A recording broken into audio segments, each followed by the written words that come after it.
अस्सलाम वालेकुम व्यूवर्स, क्या हाल चाल। आई होप कि आप सब खैरियत से होंगे। तो जैसा कि मैं कुछ दिन पहले ही आपको रिव्यूज़ में बता रहा था कि नवंबर में प्राइजेज़ चेंज होने वाली हैं, तो होंडा वालों ने भी अपनी प्राइजेज़ जो हैं चेंज कर दी हैं और इंक्रीज़ हुई हैं प्राइजेज़। तो पहले तो जो बाइक थी CD70 वो 90,900 के करीब थी और अब जो न्यू प्राइजेज़ हैं वो आपके सामने है, लिस्ट में आपको दिखा रहा हूँ। CD70 जो है 94,900 का हो गया। ड्रीम जो है वो हो चुका है 1,01,500 का और जो प्राइडर है 1,30,500 का।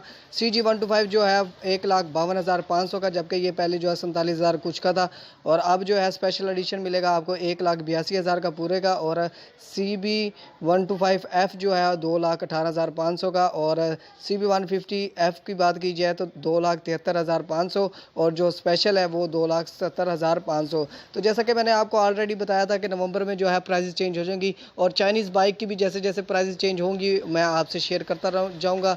आई होप कि आज की वीडियो आपको पसंद आई होगी और आप लिस्ट देख सकते हैं कि अब जो है 1 नवंबर की तमाम शोरूम में जो है लिस्टें आ चुकी हैं, न्यू प्राइसेस लिस्टें जो 1 नवंबर 2021 की हैं। आई होप कि आज की वीडियो आपको पसंद आई होगी और अगर वीडियो पसंद आई है तो जल्दी से लाइक कर दें और अगर आपने सब्सक्राइब नहीं किया तो जल्दी से सब्सक्राइब कर दें। Thank you for watching.